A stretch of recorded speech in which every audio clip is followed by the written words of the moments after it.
നവവധു ജീവനൊടുക്കിയ സംഭവത്തിൽ മാസങ്ങൾക്കൊടുവിൽ ഭർത്താവ് അറസ്റ്റിൽ. വിവാഹം കഴിഞ്ഞ് 15-ാം നാൾ നവവധുവിനെ ജീവനൊടുക്കിയ നിലയിൽ കണ്ടെത്തിയ സംഭവത്തിലാണ് ഭർത്താവിനെ കാട്ടാക്കട പോലീസ് അറസ്റ്റ് ചെയ്തത്. 2023 ജൂലൈ 2-ന് പന്നിയോട് തണ്ണിച്ചാൻകുഴി സ്വദേശി സോണാഭവനിൽ പ്രഭാകരൻ എം ശൈലജ ദമ്പതികളുടെ മകൾ PS സോനയാണ് കിടപ്പുമുറിയിൽ ജീവനൊടുക്കിയ നിലയിൽ കണ്ടെത്തിയത്.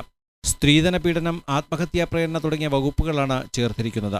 അന്വേഷണത്തിൽ ഇത് 1/6/2023 വിവാഹം കഴിഞ്ഞതിന് ശേഷം 13 ദിവസത്തിനകം സോന എന്ന് പറഞ്ഞൊരു പെൺകുട്ടി മരിച്ചതിൻ്റെ കേസാണിത്. തൂങ്ങി മരിച്ചതിൻ്റെ ആത്മഹത്യയാണ്. ആ കേസിൻ്റെ അന്വേഷണത്തിൽ അന്വേഷണ ഉദ്യോഗസ്ഥന്മാരുടെ അന്വേഷണത്തിൻ്റെ തുടർച്ചയായിട്ടാണ് ഞാൻ അന്വേഷിക്കുന്നത്.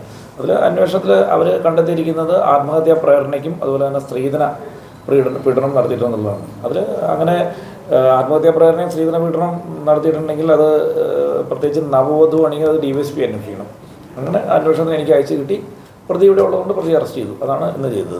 സോണയും കല്ലാമം ഷിബിൻ ഭവനിൽ പരേതനായ എം വിൻസെന്റ് L ഉഷ ദമ്പതികളുടെ മകൻ വിനും വർഷങ്ങളായി പ്രണയത്തിലായിരുന്നു. ഓട്ടോ ഡ്രൈവറായ വിപിനും സോനയും തമ്മിലുള്ള വിവാഹം ആർഭാടമായാണ് നടത്തിയത്.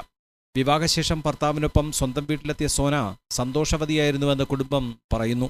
എന്നാൽ തുടർന്ന് എന്തു സംഭവിച്ചു എന്ന് അറിയില്ല. കാട്ടാക്കടയിലെ ആധാരമെഴുത്തു സ്ഥാപനത്തിൽ 1 വർഷത്തോളം ജീവനക്കാരിയായിരുന്നു സോന. സംഭവ ദിവസം രാത്രി 9-ന് വിപിൻ ഉറങ്ങിയെന്ന് പറയുമ്പോഴും 10:30 വരെ ഓൺലൈനിലുണ്ടായിരുന്നു. ഇതിനെപ്പറ്റിയും ബന്ധുക്കളുടെ ആരോപണത്തെ തുടർന്ന് പോലീസ് അന്വേഷണം നടത്തിയിരുന്നു. എന്നാൽ ഇവർ തമ്മിൽ പ്രശ്നമുണ്ടായതായി ആരും തന്നെ അന്ന് മൊഴി നൽകിയിരുന്നില്ല. ബന്ധുക്കളുടെ പരാതിയുടെ അടിസ്ഥാനത്തിൽ അസ്വാഭാവിക മരണത്തിനാണ് കാട്ടാക്കട പോലീസ് കേസെടുത്ത് അന്വേഷണം നടത്തി വന്നത്. തുടർന്നാണ് ഇന്ന് വിപിനെ പോലീസ് അറസ്റ്റ് ചെയ്യുന്നത്.